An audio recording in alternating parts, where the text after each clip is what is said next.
The moment our fellow geeks, dweebs, nerds, and other unfortunates have been fervently waiting for has finally arrived.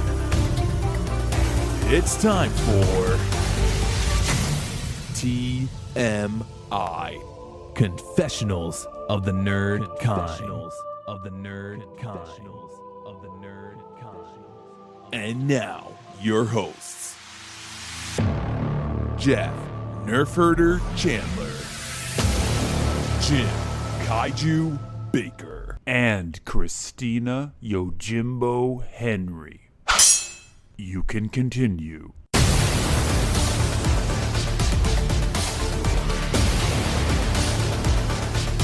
And now, let's get on with the show. Here is TMI.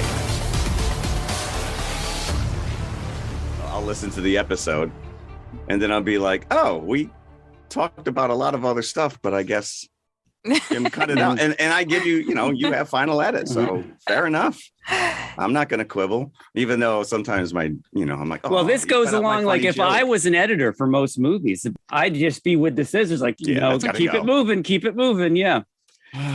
What would you have done on Love and Thunder? I would have done quite a bit on Love and Thunder. Not necessarily because it was long. No, it's not long. So I guess we'll get there. Because we are talking about Gore the Godslayer, I am recording from Gore Mountain. So with 2 R's? I ran around the mountain yesterday and I spray painted a second R on every one of the gondolas. Now, welcome everybody. Yes, welcome to another nail-bitingly inspired episode of TMI. Thank you again for listening, all those listeners that come back each and every week. And, we hammer this over the head at the end of every episode. But if you like us, please take 5 minutes and go leave a review. We did get a nice review a couple of weeks ago. 5-star. Yeah. It was 5-star. That's all we ask for. Yeah. We don't have Patreon. We're not asking for money. No one's buying our merchandise, so the least you can do is give me a free 5-star review. Yeah, in return for the entertainment that we provide. Correct. Yes, it will help pay our bills. No, it won't. No. But it does help the algorithm recommend our podcast to other people who like similar podcasts. Algorithm. Yes. And I am actually going to be talking about another podcast. So at the back end of the show. All right. So we are in fact. Oh, you know what? Okay. So we are covering Thor Love and Thunder. That is correct. And we are pairing it up with what? The Gods Must Be Crazy. The wacky off the wall South African 1980 classic. I'll tell you that my memory of this movie was not the same as what it actually was. That always makes for a good conversation. I've seen this probably north of 10 or 15 times because they showed it on HBO constantly. Okay. And I agree that I remembered maybe 20% of what was in this movie. There might only be 20% worth remembering. I'm wondering if you remembered the same 20% that I did. So I remembered the unmentionables, the underwear scenes. I definitely remembered those. There you go. Well, as a young child, yes. A little titillating. Before we begin, I do want to mention, I did listen to last week's episode, and I thought you guys did a fantastic job. I was engrossed. I loved it. Your coverage of Elvis. And I know that you pointed, I have a question about the movie itself. I did not see it. Okay. But I know that you guys said that they kind of skimmed over the early parts of his career. They don't skim, but I mean, they're trying to cram a lot. You're cramming a lot. Yeah. And I thought you guys really did a fantastic job of talking about Elvis, talking about, these biopics and what goes and doesn't go and to create the flow. But I just need, as a fan, I need to know that they at least gave credit to Forrest Gump for teaching him how to dance. They did not. They did not. They left that out of the movie. Epic fail. Okay. Check. I guess I'm not going to watch it now. Baz Luhrmann has failed me. So there, we do have a little bit of news if you want to talk news. Okay. And then we can get into our Thor Love and Thunder.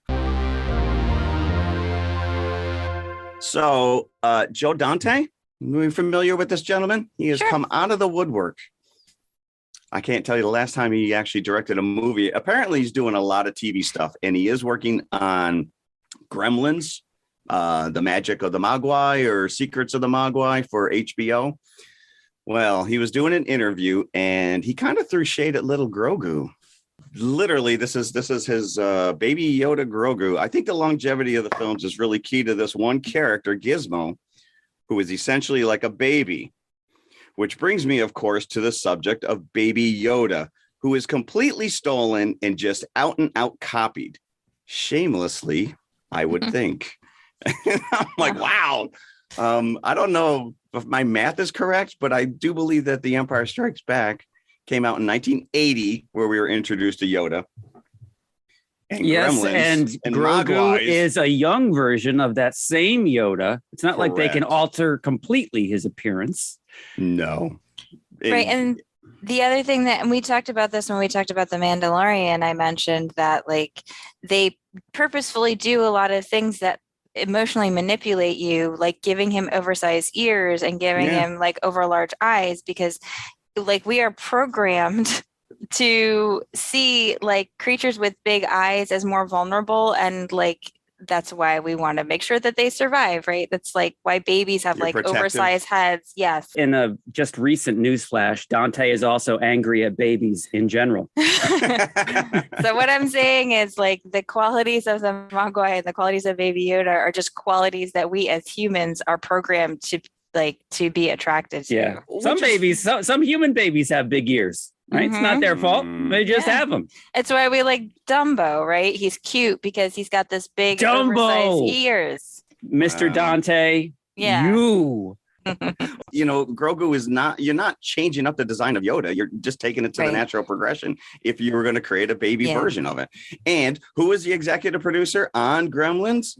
Kathleen Kennedy, Frank Marshall, and a gentleman named Steven Spielberg, who are all fingers well into Lucasfilm. I mean, maybe not Spielberg, but still. It's kind of weird. I just think it's a backhanded swipe. Maybe he just wants to get some coverage for his HBO TV show coming out. So anyways, there's that. And then we can dip a little bit into the rumor mill, which is Homelander, Mr. Anthony Starr, is being rumored to play Dracula in the Blade MCU movie. And silence. I'm trying to picture that. I mean, he does have slicked back hair, but is that all it takes? At any point during The Boys does he go blah? Oh, see, I didn't even know what you were talking about. Oh, Homelander. I'm sorry. Homelander is a superhero character from The Boys. I apologize. I was literally sitting here going Homelander. What? Like, what's Homelander? Like, have I missed something? You are missing something. He's like the bad version of Superman. He is Superman, but as a villain, masquerading as a hero. I don't know. That is the big rumor floating around right now on the internet. So whether it's true or not, who knows? But that's it. That is all I have for the news, unless you guys have come up with something. I do appreciate. I did like the fact that you at least acknowledged James Caan last week. We did miss that poor Larry Storch passed away at the age of 99. Do anybody know who Larry Storch is? F Troop. Corporal Agarn. Yes, of F Troop. 99. I met the gentleman once. He was in full cavalry regalia. That man knew why he was at these conventions. He had his scarf on. He had his hat on. Sat me right on his lap. A little uncomfortable, but I enjoyed it. I was super happy. And all the other artists I was with had no clue who he was. But yeah, 99. So man had a good run. All right. Love and Thunder. Let's go. Oh, wait. Before we started that, I had a very important question to ask you guys. I almost forgot. You just reminded me. So is anyone else completely sick already of the Regal like movie lines commercial that they show before the movies? With the girl in the movie. The girl in the poster, or the one with the quotes, right? I'm already done with this. It would be nice if they had like multiple versions, like not the same quotes. And then you bring in the Danny Trejo. Trejo. I don't know. I'm just so sick of seeing it. Yeah. And I I feel like because I'm a certain age, I recognize most of these quotes, but I'm going to Yes. tell you, I think most people Those who young are kids would not know below those lines. 30 do not know what these movies are. Yes. And it kind of reminds me of the Great Movie Ride in Hollywood Studios and Disney. And one of the reasons why they took it out was because a lot of kids didn't know the references anymore. Well, you know, that's so funny. So I'm up Yeah, here. yeah. Not a lot of kids were Clint Eastwood fans of the Good, the Bad, the Ugly either. Well, like Yeah, they had like a film from the 20s at the beginning, Yeah. they had like a bunch of films. You got to update this stuff. Like- To be fair, that was kind of ill-advised from the get-go. Like in it was gonna date 1989, out. kids didn't care about that. Yeah. I will tell you, we played. There's 8 of us here for the weekend, and we played Trivial Pursuit. This Trivial Pursuit was dated 1981. Like all the news items and all the entertainment was like the questions, the answers were like Porgy and Bess, and I'm like, nobody knows. Yeah, there's a point where it just gets outdated. But that's when I'm watching this movie lines thing. I'm like, Yeah. nobody's even going to know what these are. I mean, You even know what? even the Clueless reference is already super dated. Yeah. So I will But you tell you, see- I am getting sick of seeing the Nope trailer, though. Just show me Well, the damn movie. I know. I've God, not we're watched covering it this. since the first teaser trailer. So Every I close movie. my eyes. Every movie it's in front of. it's I can true. tell you what they say in the trailer. You just don't know what they're reacting to. But no, I assumed when you said I'm sick of this Regal, it was the girl I in know the you're poster talking the girl about poster. the Regal Yeah. app. Because by the time Yes. you get to that, that's usually the I last see. thing before you Every got movie. into the movie. So I am sick and tired of everything by then, and I just want the movie to start. Do you Like, see- I don't do you want to ever- see this girl. You ever see like people like they just slump down like whenever the new trailer is Yeah. another one? I like to Another see one? trailers, but I want to like, see different trailers. it's true. I mean, it's getting hard now because it's starting to get to that point where like they don't necessarily want to advertise all the fall movies yet, but there's like not as many August releases. And Well, So that's it's a the good dregs. question. It's the dregs at the end of the summer, what It's the you're dog getting. days of summer. So that's well, a I'll good question. tell you, there is one movie coming out in August that I think looks excellent, and that is Don't Worry, Darling. Yeah. Oh, yeah. that I've looks- seen that a looks couple of interesting. times. Yeah. I'm sorry to say that may be usurped by the controversy around it that we I know. don't even know. Well, you don't even know. Okay, then maybe I No. shouldn't mention it. So I don't want to be the usurpers. Oh, that's fine. I'll probably learn about it at some point. You probably will. Oh, I think I know where you're going with that. Okay, fine. I just want to know why we did not. This is the only other Marvel movie on the slate for this year besides Black Panther 2, which is coming out in November, and we didn't get anything. Trailer wise, Not even a teaser. I think that they know that everybody's anticipating what is this going to look like. I don't Of think they course. want to give it away. And I am They all are for that. playing- I don't want to know. You guys still got to let people know it's coming out. I mean, I've seen the movie poster. Well, So in the I- lobby, it's all over the place Yeah. without any, It just- pictures or artwork. yeah. It's just the logo. The logo. I've seen a trailer a couple of times for the new Disney animated film. I think that comes out in Stranger November Worlds. too, That right? looks fantastic. You know what by we the should way. do? We should pair that with Yellow Submarine. Ooh, I was going to go Fantastic Voyage. No, that as well. No, I could I like go Yellow for Fantastic Submarine. Voyage. I like. All right. Oh, denied. We'll have to spin the wheel. Denied. I'm thinking that Disney's I need holding... to watch a whole Beatles movie. Boo. Wow.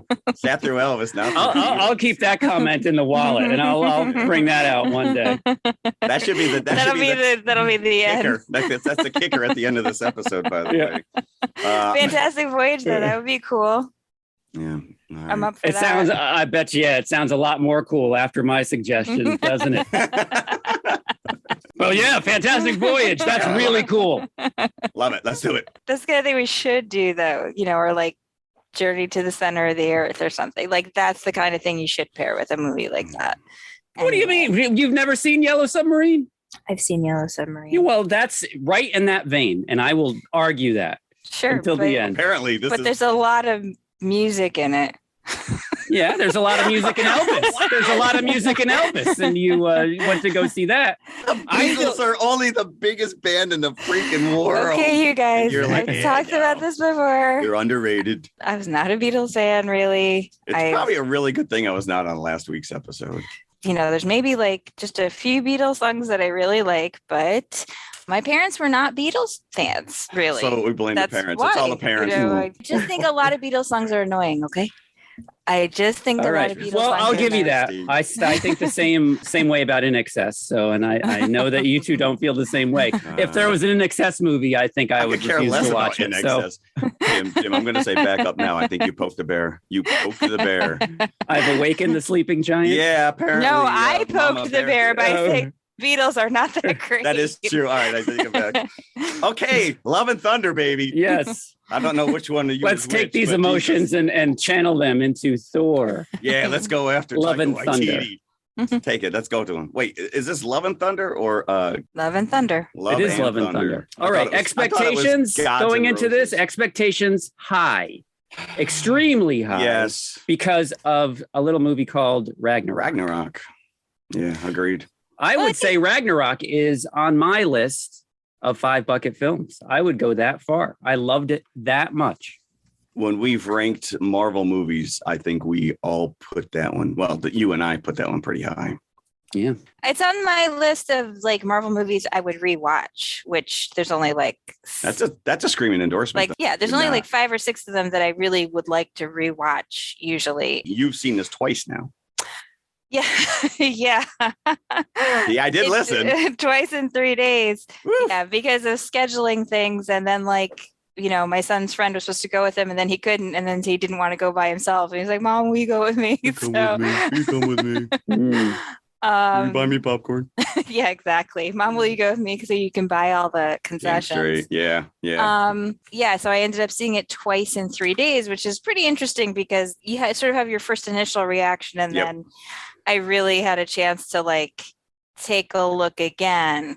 And I think part of the anticipation, yeah, is like Ragnarok is so great, but I think for a lot of people, like me included, I think 99% of what Taika Waititi has done has been brilliant. You know, like a lot of his films are like 5 bucket films for me. So I think when you're used to a director hitting out of the park and he hits a double, the double doesn't seem so great, even if it is a runner in scoring position. You know what I'm saying? Are we getting sports analogies in this show? Yeah, now? we're getting sports analogies. Wow. This is Phil Rizzuto for the Money Store. Holy cow. Yeah. So I didn't think it was bad. I agree that it was okay. I would be able to explain this better if I had seen it twice I agree with as you well. on this. I Yeah. just kind of was left empty by it. There were things I loved. Gore, Christian Bale. Fantastic. Every time he was on screen, it was mesmerizing. But I think the character of Thor himself was just kind of too goofy and aimless. And I think he went through that already in Ragnarok. Oh, What? you were right. You're hitting it exactly. Tonally, this is a mess because right off the bat, Marvel's killing a little girl. Well played, Marvel, by the way. And like you said, Christian Bale's fantastic, and like you can't keep your eyes off him. His opening, the opening sequence where you're introduced to him and his daughter, and it's played serious. This is a very, very serious character. Jane's character is going through a very, very serious thing, and yet it's completely surrounded by this goofy ineptitude of Thor. And like you just said, it's like he learned nothing from that. Was that the whole point of the first Thor movie? Is that Odin actually banished him to learn humility? I don't know if he hasn't learned humility at this point, but like he does seem pretty unmoored. That opening sequence where he's just destroying all the bad guys and then destroys the temple of the aliens. And I get it. It's played for laughs. And it is funny. You see it coming a mile away. There's collateral damage being left in this guy's wake. I don't know how to explain it because when I came out, I was the only one. I went with my son and 6 of his friends and my buddy. They all loved this. And I will tell you, my audience loved this. They were laughing and cheering. And I'm looking around like, am I watching the same movie? Has this podcast just ruined me where I'm now nitpicking Marvel movies and lauding black phone horror movies where little kids are being killed? I hate you people. I've been destroyed. I think I know what was wrong with this movie. Okay. There's no Tom Hiddleston. I was missing him as well. Interesting. And you're reminded, it hits you over the head when you see the tattoo. When you see the tattoo on Thor's back, I'm like, I agree. You know, where are you, Loki? I just you really think because he you. plays him so straight, because he plays him so Machiavellian against Because Thor's? I know where you're going with this. I love all the Thor movies, even Dark World. And the reason I love Dark World is because of the relationship between Loki and Thor. Loki and Thor. And that's just been Abbott and Costello through all three of these movies. And they almost go hand in hand, and like a two-headed monster. I really missed Tom Hiddleston's energy throughout. All through, I was like, that really could use a little shot of Loki. A little shot of Loki. That's this week's quote, by the way. Mhm. Last week, needs more Wong. Not enough Wong. Battle cry. Not enough If Wong that and, brings us another five-star review, please. But I think that I noticed it. I said it to my husband That's when we walked interesting. out on Saturday. And then after watching it again on Monday, I was like, yep, this movie just really could use Tom Hiddleston. It's not just that Hiddleston plays it straight. It's that he sort of helps Thor not take himself so seriously in a way, because he sort of mocks him when he's, too earnest. So I think he sort of helps Thor. That could go a long way to explaining, why they felt the need to goof Thor up, because he didn't have that. So maybe they thought he would be too earnest without taking the piss out of him, as they say. But it's not just Thor. That's the issue here.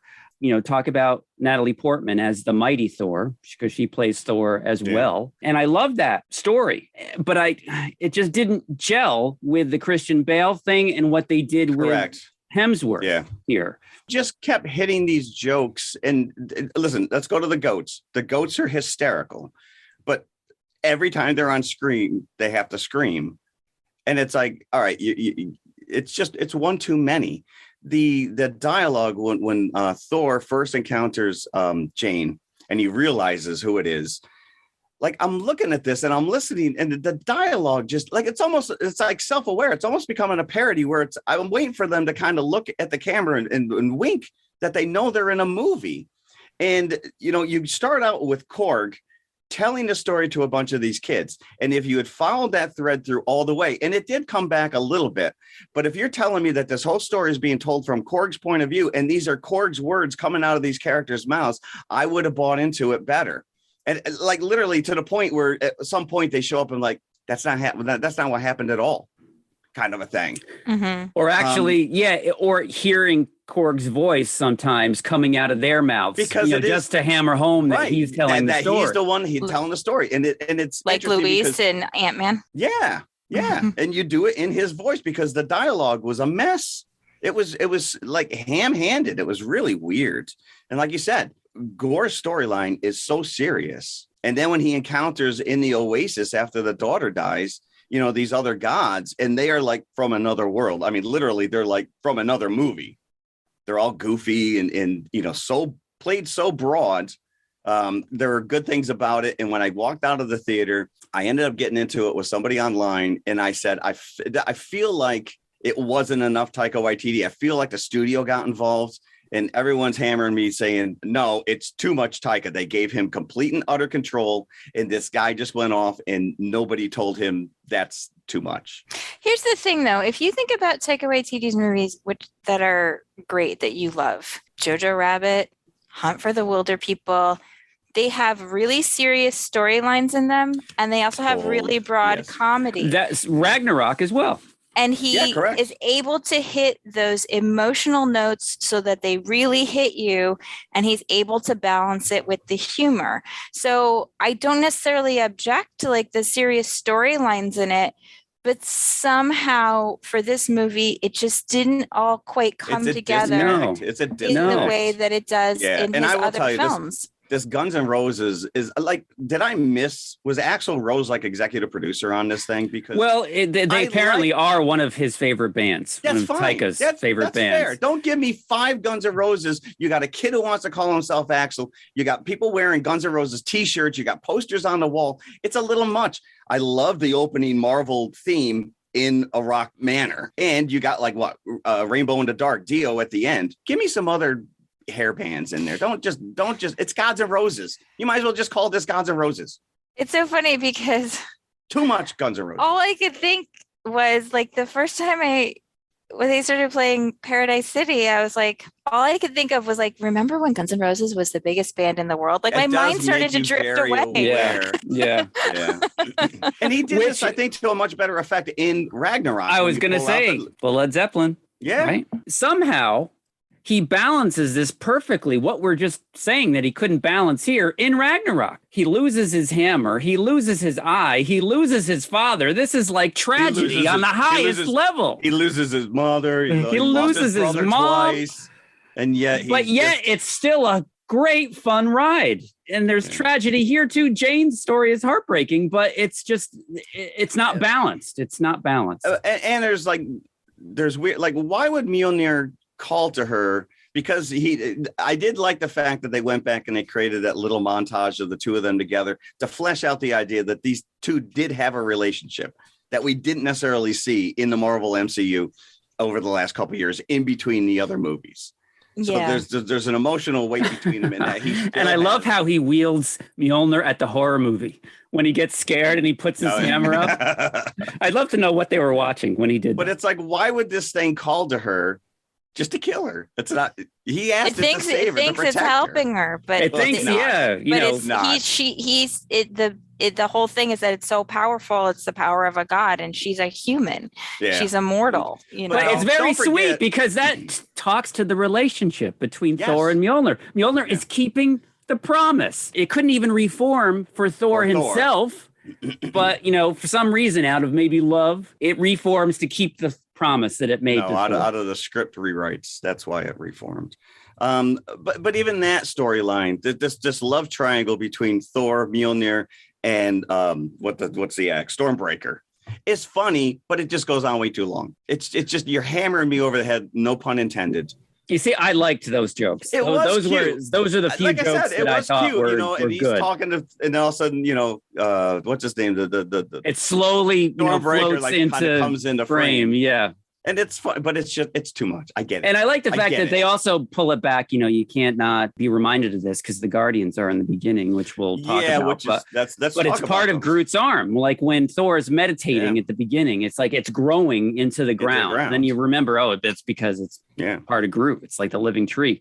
And the Guardians are just kind of, because that's the other thing, is that at the end of Endgame, when Thor goes off with them, you're like, this is going to be an awesome movie. I don't know. Guardians of the Galaxy. Yeah. I don't know if it's going to be one movie. It's going to combine a Thor movie and the next Guardians, like Thor fighting Adam Warlock.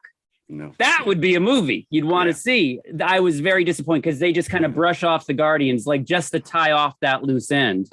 Yeah, no, you don't see them any more than you do in the trailer. And that was what I was going to ask, because you said that you went back and you were watching Guardians because your son had never seen them, just to set up those characters. And it is a disappointment because they are easily dismissed. Oh, man. And after watching Guardians 2, the night before going to see, it was just like night and day in terms of, entertainment value and having a good time watching a movie. It was funny. It's like after, because my son also watched The Gods Must Be Crazy with us. And, I couldn't help but ask him after that one, so which one did you like better? And what do you think he said? He did not like The Gods Must Be Crazy better. He did? Did he? He did. Wow. Oh my gosh. Very cool. All right, whatever. Even the joke that we've seen in the other movies where you get these A-list actors coming in to play these characters on stage. We have to go back to that but bring in Melissa McCarthy. Like, is Matt Damon officially an Asgardian? He must be. He must, because he was in Asgard as an actor in Ragnarok, right? Well, so was Sam Neill, right? Who was playing Odin. I also like the fact that they're poking fun at the idea of these gods, because Jeff, I know you watched Agents of S.H.I.E.L.D. And at one point when they were trying to tie in an episode of Agents of S.H.I.E.L.D. with Thor, the Dark World, the actresses on Agents of S.H.I.E.L.D., the characters were mooning at one point over Thor, who didn't even appear in the episode. Didn't even appear. He just hit the mention of his name. And Coulson very dismissively and probably jealously says they're not gods, they're aliens. Yeah. And Well, I've always thought that they're just aliens with very high opinions of themselves. well, I think Thor says as much at one point as well. And let's bring in Russell Crowe, who was the highlight of the movie for me because he was so off the chains. Now this is getting into territory that I'm surprised that they went down. He's affecting an accent that is obviously not his. I was going to say, I was really put off by his slightly racist Greek accent. It sounded like more Italian. He was trying to be Mario. It was weird. I really thought it was bad. I was like, this is like Tony and Lady and the Tramp. Like he just sounded really bad to me. Well, more people are more concerned about the fact that he multiple times kept trying to get Thor involved in an orgy.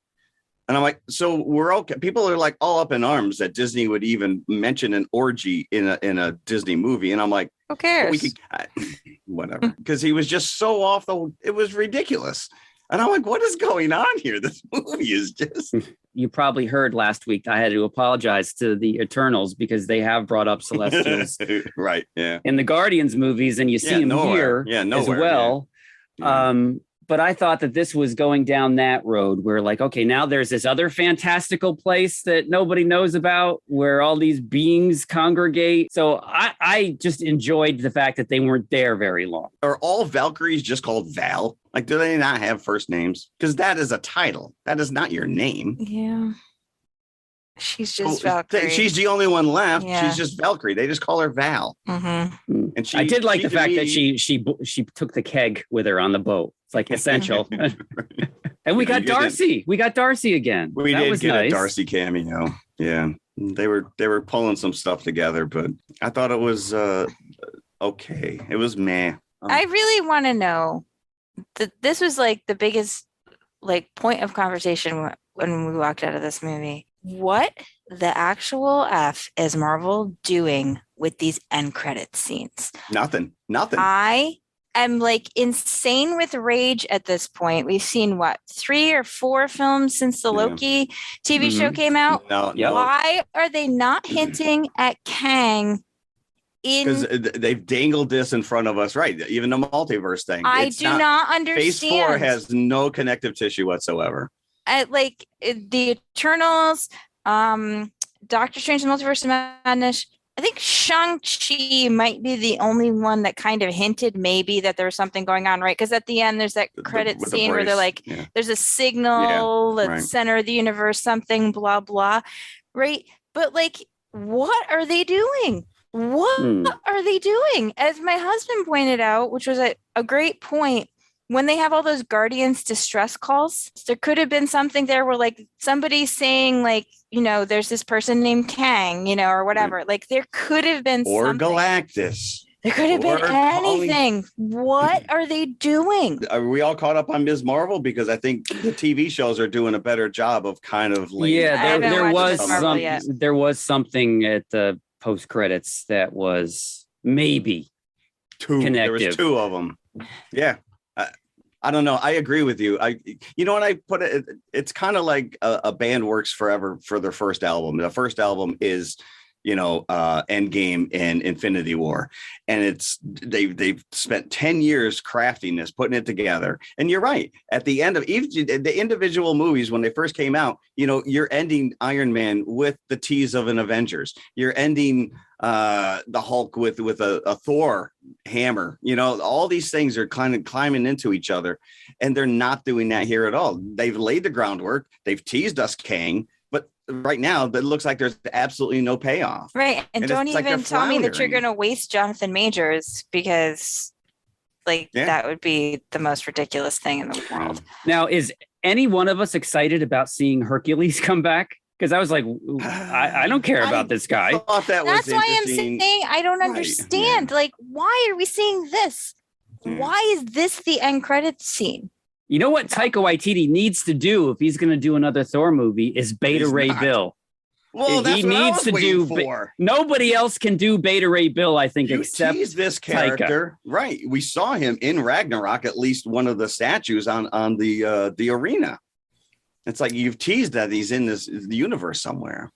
Now, getting back to Jonathan Majors, what is the next movie he's in? Ant-Man, right? In the next Ant-Man. So he is cast in that, and he's one of the major characters. So I'm guessing that we're not going to get any connective tissue about this in Black Panther. Then. Like, they should be leading up to that. Yeah, they should. They should be tying that in. So that just like you saw Thanos for 5 seconds in Guardians, and in post-credit scenes, and dropping off an Infinity Stone at the Collector, right, and stuff like that. Yeah, there's a progression. They should be leading up, and like all of the end credit scenes for the Eternals, for Doctor Strange, and for this are pretty much like specific to the. And they're setting up sequels for those specific franchises. Yeah. I was so excited by the prospect of Kang when we watched Loki. Yeah, sure. Loki huge implications. And Loki is still my favorite of the TV shows. We haven't heard anything about easily liked it the best. Well, I think my son said he just saw a production photo that had Hiddleston and Owen Wilson. Fair enough. It's sitting right there. You had a whole movie about the multiverse. I'm baffled by the lack of Kang. I don't know. I do want to say though that at the end of the movie, when Thor is making pancakes for his daughter. Literally his daughter. Yes, it is Chris Hemsworth's daughter. We have the same baking bowl that he's using, the same mixing bowl. You have the Thor mixing bowl? Yeah, we actually have. It's now a collector's item. My son leaned over to me and he was like, we have that bowl. I was like, yeah, I know. But Christina, more importantly, what did you do when you saw Bao? Oh, yes. Pretty excited to see. Did you make an audible sound in the theater? I think I did. That little guy looks delicious. I think the other thing that bothered me too, and I know that in the graphic novel, this is a story from the graphic novel, Jane gets cancer. And the writer of the graphic novel was like, I wanted to show that like cancer is cancer and you can't just like magic it away. So I know that she still ends up coming to a tragic end, but I genuinely thought in the films that this was a handoff. Yes. That Hemsworth was going to hand off to Natalie Portman. And I also thought, call me crazy. You're standing in front of this God who will grant any wish. You can't walk up to the God and say, can you let Jane live? Right. Instead of holding her while she dies, maybe you could just like take 3 extra steps. But meanwhile, we just saw Thor somehow transfer his powers to all the kids. Temporarily. How come he didn't do? Well, you could have done that to all the heroes. You could have done that in the Endgame and ended Thanos immediately. So wait a second. What is eternity? Is that a celestial, or what exactly is that? Yeah, like an eternal, It is a character in the comic books. They kind of played it a little more ethereal, but it's just a device for him to make a wish. But I'm just saying, like, you're literally right. Correct. Wish, like, hey, right while there, I'm here, how about you fix her? How about that? Can you hook her up? And then I thought, oh, well, then Thor will stop being Thor. He'll like hand off to her and, Yeah, because I don't know. Except his daughter now has powers. How was her name always Love? I don't know what her name was. Right. Yeah. Just like I don't think that Christian Bale's character had a name before he became Gore. That wasn't his name. Yeah. It was Bob. So do you know, I don't know if you know this, but in the comic books, Gore is actually connected to to Venom with the symbiotes, but because Sony owns the rights to that whole end of the Marvel universe, that they had to kind of skirt around it. But once again, we're getting a magical sword, just like the ebony sword that Dane got at the end of Eternals, to become the Black Knight. I just feel like everyone's just getting a weapon. I was reading some conjecture out there, and that may be the connective tissue, like where that sword comes from, where the ebony blade comes from, where the 10 rings come from, where Miss Marvel's bracelet comes from. This is just going right back to, the Infinity Stones. It's just items that you're going to collect, and, it's like Horcruxes. Let's go. We need to go back and all the things and then destroy them. Because of that end credit scene in Shang-Chi, that seems to be what they're focusing on. Yeah. So I thought for a split second until I went online and I saw a freeze frame of it that one of the Celestials, when they crashed through the stained glass window of Omnipotent City, was Galactus, because they only show it for a split second. No, they wouldn't even have done. But then that. I That went back and looked. And I'm like, no, he doesn't have the horn thing. That would so have. it's Maybe not he had his Galactus. helmet off. He had his helmet off. But yeah, as you say, they didn't stop with Welcome to the Jungle, Paradise City, Sweet Child of Mine. They even went to November Rain. No, at the end, I was like, what? Wait till you see the headline from this week's Instagram, because I actually took those lyrics and kind of tweaked them. Now, I think that Jane was really good as Thor. When she was, when she was allowed to, I think she was great. And I love the joke where she's trying to come up with a catchphrase. And of course, Gore calls her Lady Thor at one point, and she's like, I'm the mighty Thor. Now eat my hand. I'm like, that is a good catchphrase. And by the way, what she whispers to Thor is, we're all infected at the end. Is that what she does say? Yep. I mean, I thought, look it up, kids, that I like their chemistry together, Natalie Portman and Chris Hemsworth. I mean, it's not necessarily like the fault of any one part here, in this whole. It's like everyone's doing their best and just somehow it doesn't gel together. Yeah. And like I said, I think it's just too that we're just used to such a high level of quality from Taika Waititi, that it just doesn't seem that it's not a bad movie by any stretch of the imagination. I don't know if I would have chosen to go see it twice in 3 days. Yeah, right.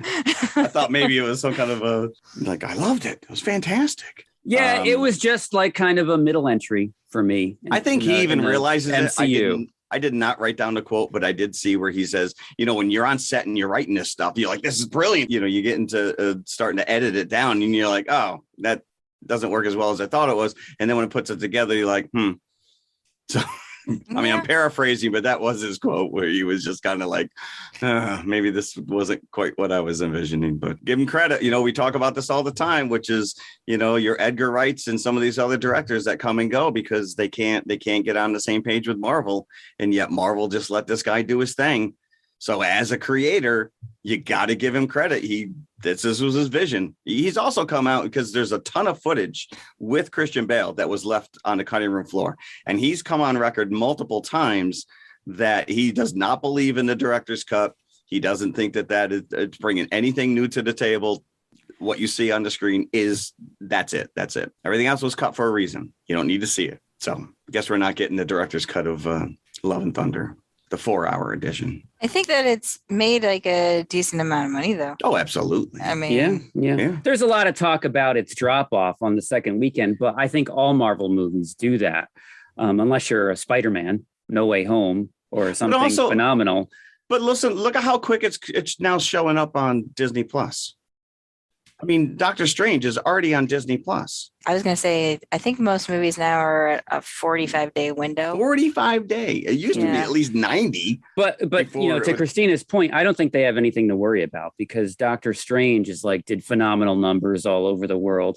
Thor is already at over 400 million worldwide on a 250 budget, and it's only in its second weekend. So, I don't think that we have to play any violins for Marvel. No, but these last two movies are not garnishing good reviews. You do have to deal with word of mouth.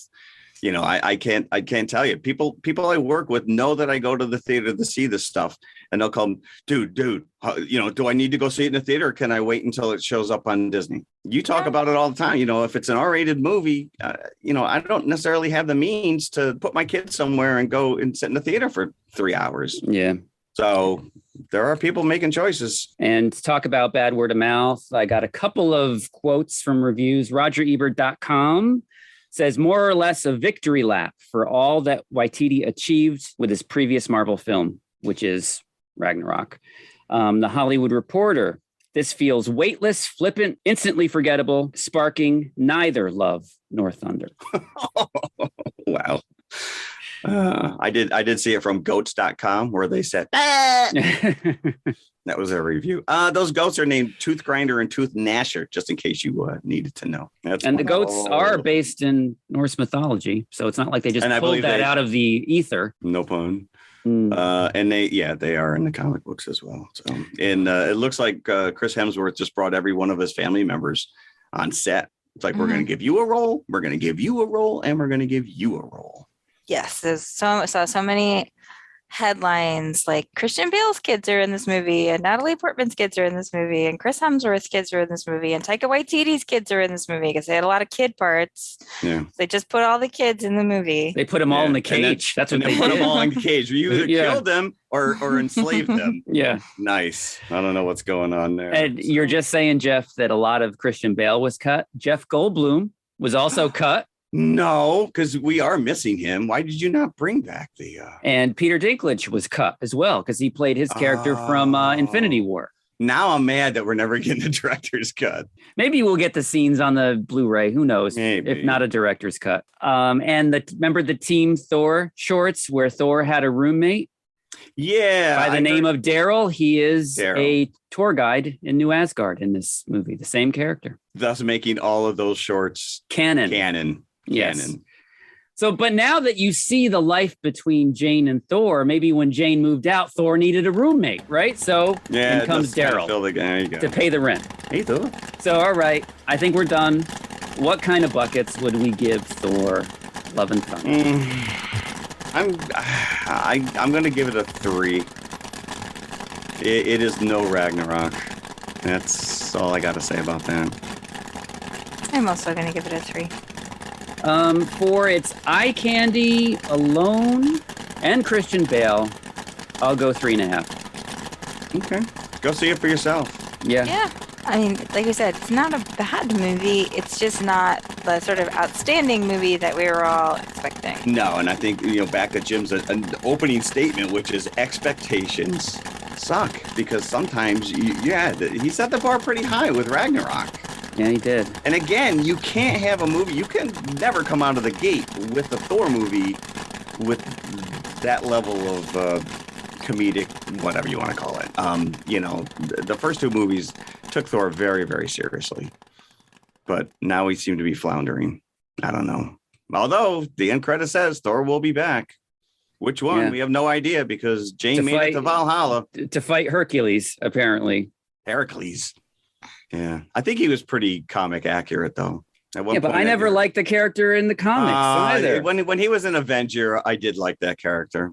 But again, like you said, who cares? Where's this going? Now you're getting into third and fourth tier characters. Well, that is unfortunate. That is exactly where we are. I mean, you're still not getting. Well, you're teasing X-Men. You've done it a couple times now. You're teasing the potential of Fantastic Four. Who are the premier family? They outside of Spider-Man, they are the face of Marvel. So they are coming, but you got to build it up. You got to get me excited. You got to start something. Hercules is not a villain in the comics. Like you said, he's a member of several teams. Yeah. So I can see that they're probably going to have a battle. Then they're going to work out their differences and they're going to fight somebody else by the end of Thor 5, right? Right. Which is every superhero get together. Yeah. We fight and then we have to come together for a common good. All right, let's go to the concession stand and we'll be back with The Gods Must Be Crazy. They are crazy after this one. For your convenience, we have an attractive snack stand with a parade of items to tempt your taste. Buttered popcorn, golden good and hot from the popper, sizzling hot dogs, cradled in fresh, fluffy buns, ice cream treats and other good things to eat, plus ice-cold Coca-Cola. So bright, so bracing with the taste and tingle all its own. Pause and refresh with a Coke at our snack stand. Right now. Okay, we're back. And this one was something plunked out of our collective subconscious. So this movie, The Gods Must Be Crazy, was played over and over and over again on HBO back in the day. Now, we all had HBO, correct? Am I wrong to say that? You are wrong. My grandfather had HBO. I did not have HBO during this time. I did not see this until probably 1990 on VHS. Oh, wow. No, I saw Yeah. this on HBO. No. Yeah. Like the Because this early was 80s. released in 1984 In the U.S. in the US, but it is a 1980 international movie. Yes, So it's out there yes. for 4 years before it was released here. I did not see it for another 6+ years. I don't want to sound like the old man on his soapbox, but Well, here you back go. in my day, you weren't really given a lot of choices of things to watch, especially No, if you're a correct. kid, like indoors during your summer vacation, right? So you either watch reruns of Family Affair or whatever was on Channel 9, or you watch what was on HBO Mr. French. during the day. And you get these, PG comedies generally that you would be watching over and over again, because HBO would probably run them every other day or every other 2 days for like the space of a month. And then they'd move on to another movie that you would watch over and over and over again. And The Gods Must Be Crazy was one of those. They would replay it summer after summer after summer because they were smart. They knew what programming to show when kids were at home. And they figure, with the slapstick, and that's what I remembered about this. I didn't really remember I remembered the Coke bottle. Yeah. I remembered the journey that he was on to get rid of it. And I remember the slapsticky Benny Hill The Benny type Hill humor. Yeah. And that's basically what I remembered from watching this movie. I didn't remember you got the gist of the guerrilla terrorist fighter. I didn't remember that Right. or Yes. anything like that. So this is what's interesting. So he said, I only remembered about 20% of this also. And I remembered this as a completely different movie. Oh, no. So was this the movie? Did you watch something else completely on HBO? Oh, no. And I watched this movie. I only remembered the San people. I only remembered Key's journey. Like I remembered this as like a really quiet, sort of contemplative movie. with no other subplots. With no right? other subplots. Yes. Which And- is interesting because, his story is played completely different than everything else going on. And around it's a very small part of the movie. When you take it, after you get past that whole, Mutual of Omaha opening with the narrator. That Well, the thing is I completely forgot about the narrator altogether. In my head, I remembered this with subtitles. I'm telling you, like my Interesting. brain it could have completely been. like took out just the parts with Key and like erased everything else. Like I didn't even remember that there were white people with subplots in this movie. Dubbed, by the way, dubbed white people. I was watching this and I was like, what is this movie? It is. Speaking of tonally, a little. It is, because you get that, like Jim said, you get like that opening wildlife documentary narration of the life of these. And this is Bushmen. presented to you as fact, like you're Yeah. watching a documentary. I mean, these are real Bushmen, though. These are not actors. So, but as a kid, you take this for being real. And, this is what they must live like. And then now watching this now and like doing some reading about this movie, this is what was causing controversy. Is that this is like an idyllic fantasy that they're trying to present to people as to how these people live. And this is a South African film. No mention of apartheid or anything else going on here as well. And it was taking a task for that as well. Right. Like, and the majority of the action is supposed to take place in Botswana. And in Botswana, the San people were forced off their ancestral land into farming communities, mostly because the Botswanan government wanted to mine diamonds. So, blood diamonds. There's a lot of stuff that is not mentioned. That did not come up in this movie. That's fascinating because the actor who played Stain is in Blood Diamond. That's interesting. Playing the same character? I don't know, but I just looked at his filmography and Blood Diamond is one of them because he looked familiar to me other than, just seeing him in this. I mean, I didn't like I said, I really remembered sort of like a quiet movie about like this, guy going on this journey. And I did not remember, like, I didn't remember the gorillas. I didn't remember the white people. I didn't remember the school. I didn't remember anything. I didn't remember any of that. And like I was very uncomfortable with these primitive savages kind of humor. And I was really very quickly sick of the It's So Zany music. like, you're supposed to laugh now, here we're playing goofy music. Yeah. Did either of you actually laugh at this ostensible comedy? I mean, because it didn't feel very funny to me. But I could see why I liked it as a kid, because again, the Benny Hill aspect. It's the very broad over the sped up film and the goofy music and all that stuff. Especially when he goes into the classroom and the kids are all laughing at him every time, It's so funny the way they keep making jokes about sexual assault in this movie. It's really hilarious. This is not something that even occurs to you as a kid watching this. No. It doesn't occur to you as a kid, but let's remember that adults made this movie. Yeah. A lot of adults made this movie.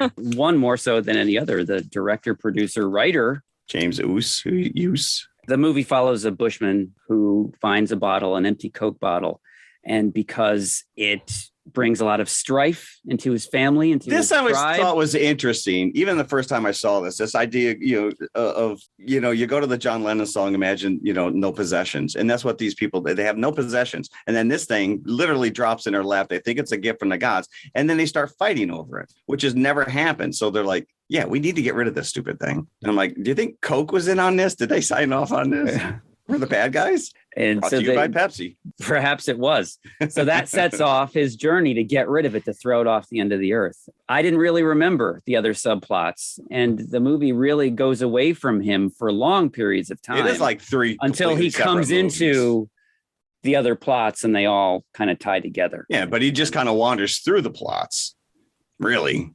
He's going from point A to point B. All this other craziness is going on, and he just gets caught up in it. But he's tainted, right? If you think about it, like he learns how to drive a car, he does these things. He's imprisoned at one point.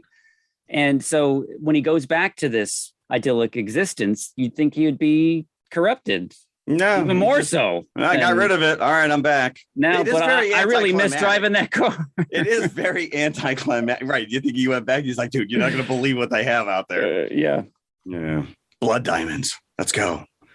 I don't know. A chicken did die in the making of this film, by the way. So, moment of silence. You can't say that no goats were harmed during the making of this movie either. No.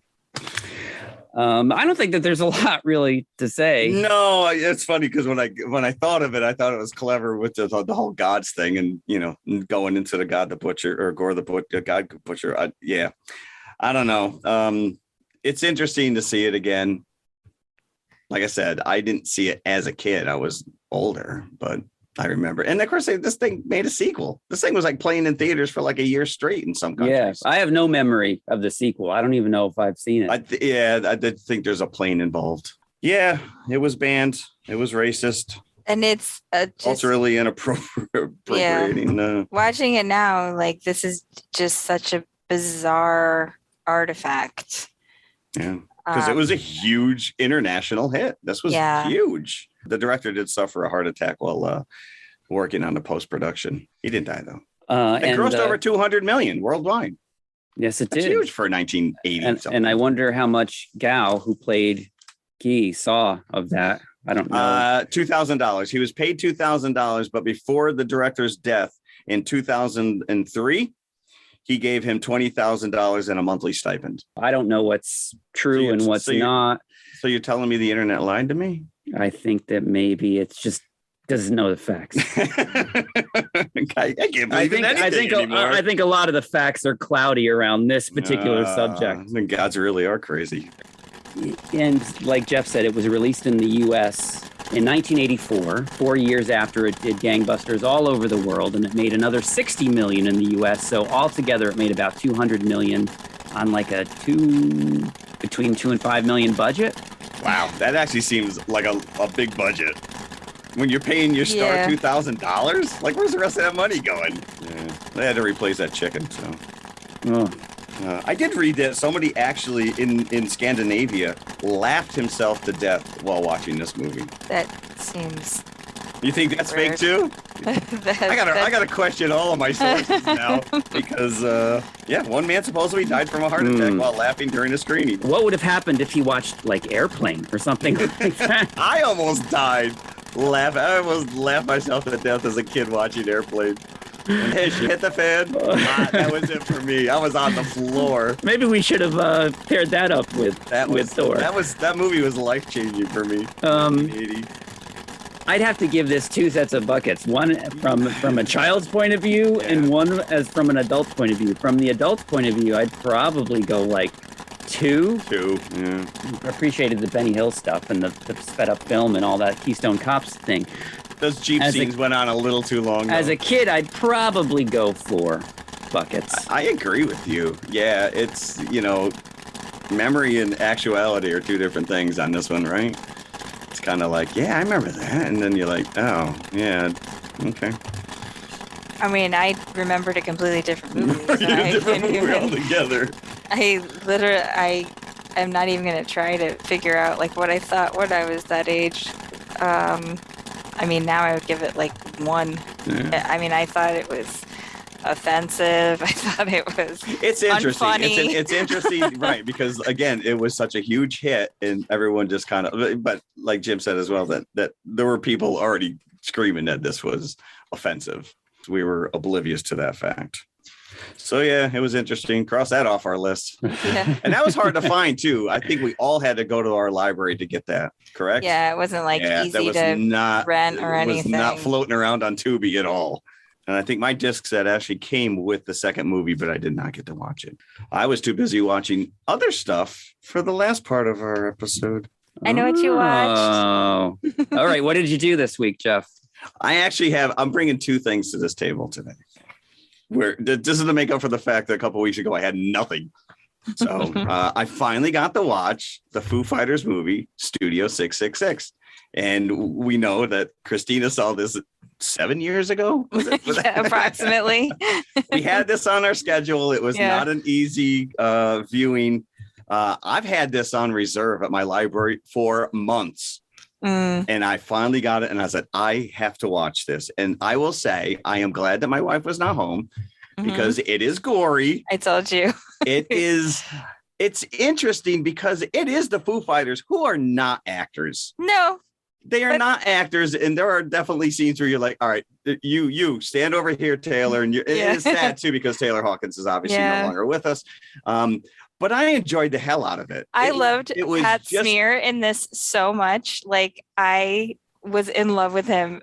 Like completely in love with him watching this movie. Tongue slightly tucked into cheek, and Dave Grohl has no qualms about not only making fun of himself, but the whole process of these guys. The whole setup is that they're producing their 10th album. And they want a special place to be able to record it. And of course, they're Jeff Garland, their manager, finds this haunted old, I don't know what you want to call it, like an estate. Yeah. Where we see that somebody was murdered there before, and he slowly becomes corrupt and kills off his other band members in very amusing and creative ways after a while. So yeah, it's definitely a sight to behold. This is kind of like the same, I'll call it the Yellow Submarine syndrome. I'm not a Foo Fighters fan.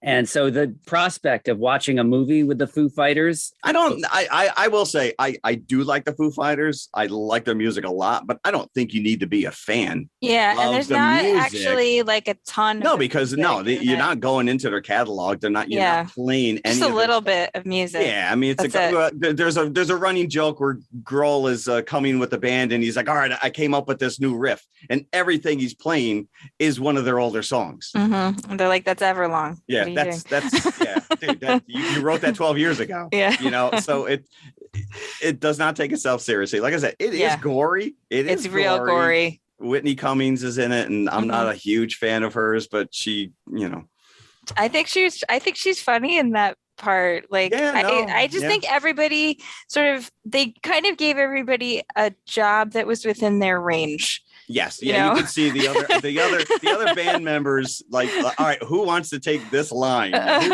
We have these in tiers. Dave's obviously on top. He's your front man, and then these other actors, it's like, all right, I can do a couple lines. I'll just be in the background and wave every once in a while. Like I said, I loved Pat Smear because like every time you see him, he's eating snacks. Yeah. He wears they almost had like their own Scooby gang kind of little shtick. So it was entertaining. Yep. So, and it is out on disc. I don't know if it's out there for streaming. Probably is. Yeah, I think it is by now for But I sure. finally got to see that. And speaking of streaming, Black Phone is already available on streaming. Really? Yeah. Highly recommend you go watch that. I can't believe I even said that out loud. But I do want to bring, you want to go around and I'll come back? I already No, talked do too your much. other thing. So I mentioned the fact I listen to a lot of podcasts, and I'm not so much sure of Christina, but I know for a fact that Jim, you are familiar with a website huge in the 90s called ain'titcoolnews.com. Does that still exist? It does exist, but nowhere near. Now, this was the premier movie review website of the late 90s. Harry Knowles, huge iconic. What was the movie where he did? We just reviewed a movie recently where he showed up. It wasn't him playing the character, but anyways, long story short, there's a podcast and they do this super, super deep dive into the rise and fall of Harry Knowles and ain'titcoolnews.com. It is called Download, and it is spelled with a W, not with an A. Download. Okay. And there are 9 episodes in. And if you're familiar at all, part of the demise of this website is the inappropriate allegations against Harry Knowles. And I will tell you, they don't even get into that until episode 8. This was a monster. I used to go to this site 3-4 times a day.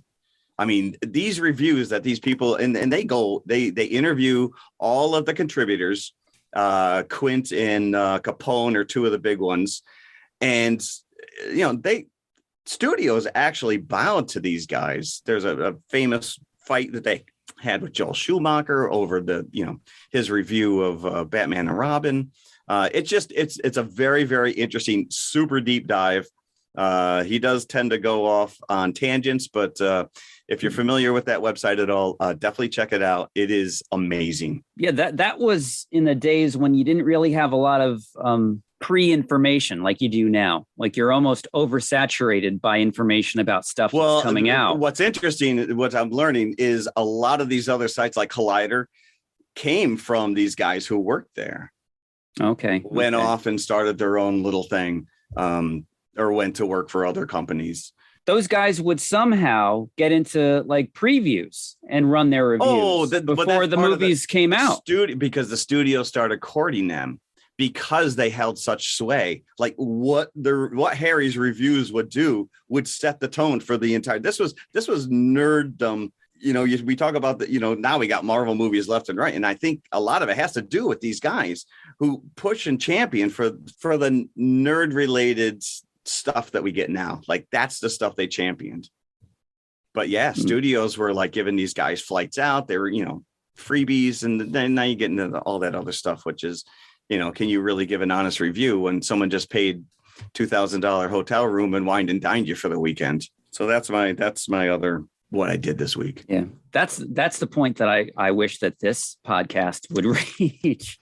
If anybody wants to wine and dine us and review their movie. I don't know if we want that. This is a public service. That's what this is. There you go. What'd you do, Jim? I watched a movie. We're always looking to see what new horror movies Shudder is adding to their repertoire. And we watched one called Shudder's whining and dining you. Well, I'm paying them. Right. I watched a movie called A Lonely Place to Die. Oh, that sounds like fun. Which was about hikers that are in a remote part of Scotland. Ooh. And they come across a girl who's about 9 or 10 years old that's been buried alive by kidnappers. And they hear her because they have an air hole coming out of her box under the ground so she can breathe. And it's some gangster's daughter that these 2 very ill-advised kidnappers are asking for ransom for. So these hikers end up finding the girl, and they get her out. It's pretty good, called A Lonely Place to Die. Okay. It's an older movie. It's from 2011. But yeah, I found it on Shudder. Classic. And then last night, just to show that I am not a snob, if anybody out there thought that I was, I watched the old Dolph Lundgren actioner, I Come in Peace, which was about a 9-foot alien with a gun that shoots CDs that cuts people's throats. Well, that was the cutting edge back then. It was the cutting edge. Yeah. Made, if it was just made 10 years later, it would be DVDs. If it was made now, it'd be 4K discs. So 10 years prior, cassettes. Yeah. Just tape. So that's what I did this week. Christina? I started watching a new TV show. It came out last year, actually. This is 2 weeks in a row you're watching TV. I know, I watched What is going TV. I started watching The Silent Sea, which is The Silent Sea? Yeah, it's a K-drama. It's on Netflix. Sea as in SEA or the letter like C? as in sea as in ocean. Okay. Yes.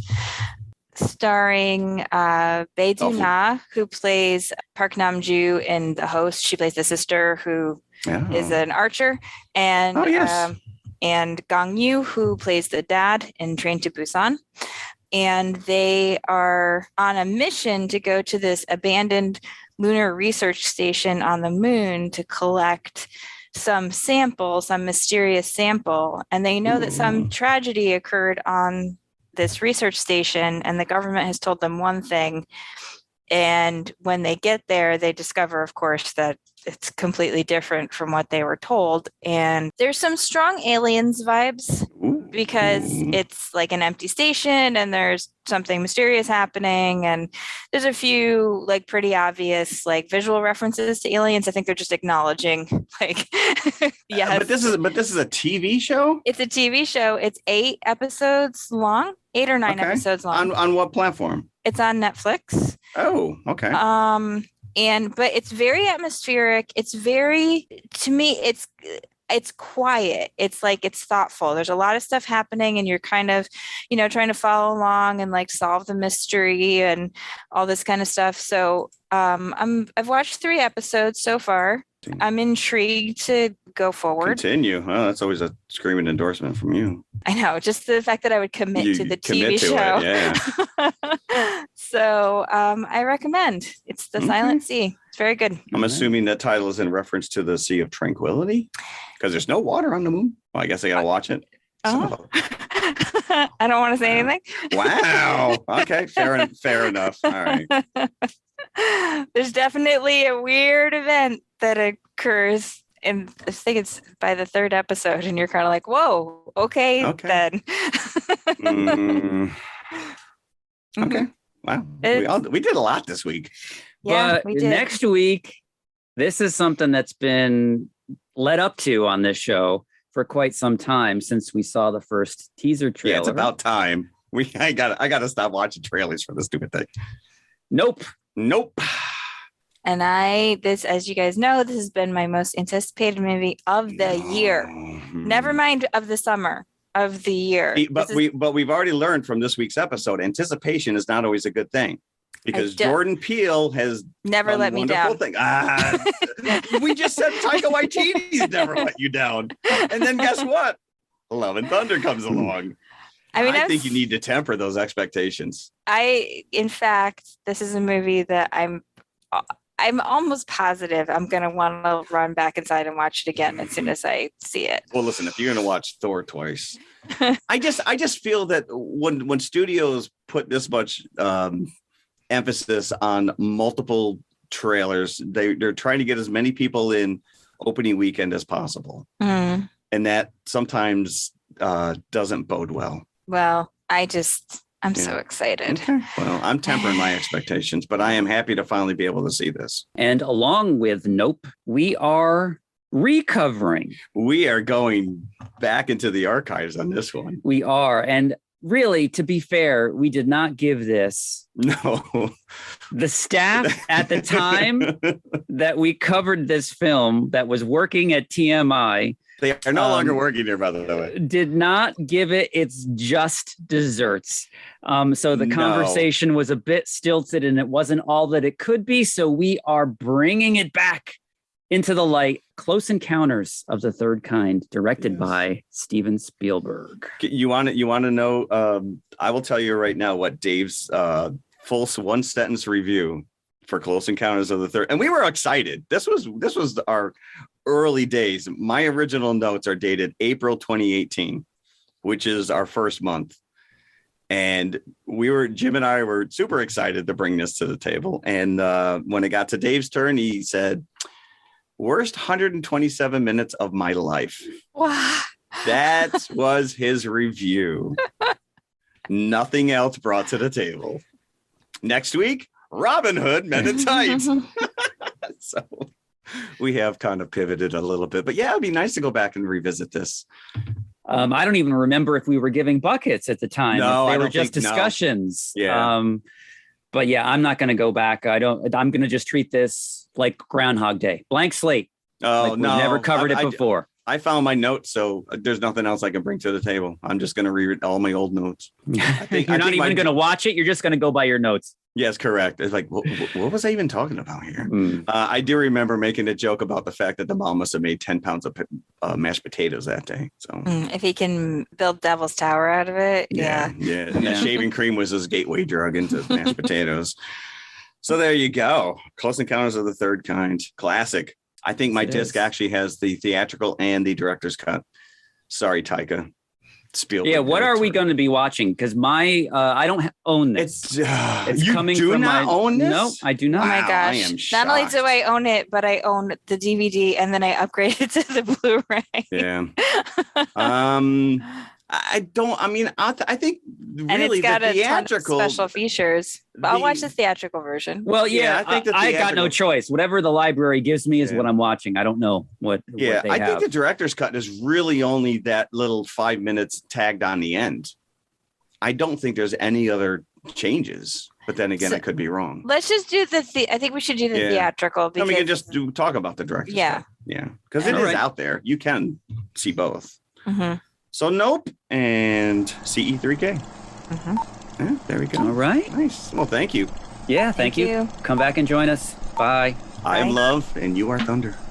Hey, everybody. If you like what you just heard, be sure to follow TMI Confessionals of the Nerd Kind on Apple Podcasts, iHeartRadio, Spotify, or whatever you listen to your favorite podcasts on. Be sure to hit that subscribe button and then share it with your fellow movie nerd friends. It means the world to us and helps our listenership grow. You can also find us on all of the socials, Instagram and Twitter at TMI_podcast 2018. We're on Facebook and YouTube as well. Just look for the Popcorn Bucket. You can help support this show by visiting our TeePublic page for some TMI branded goodies such as hoodies, t-shirts, mugs, and stickers. TeePublic.com/TMI Confessionals, all one word. A 5-star review would be incredibly nice as well. I'm just saying. Thanks again for listening. We truly appreciate you. Be sure to come back next week. We'll save some popcorn for you. Christina, more importantly, what did you do when you saw Bao? Yes. Pretty excited to see. Did you make an audible sound in the theater? I think I did. That little guy looks delicious.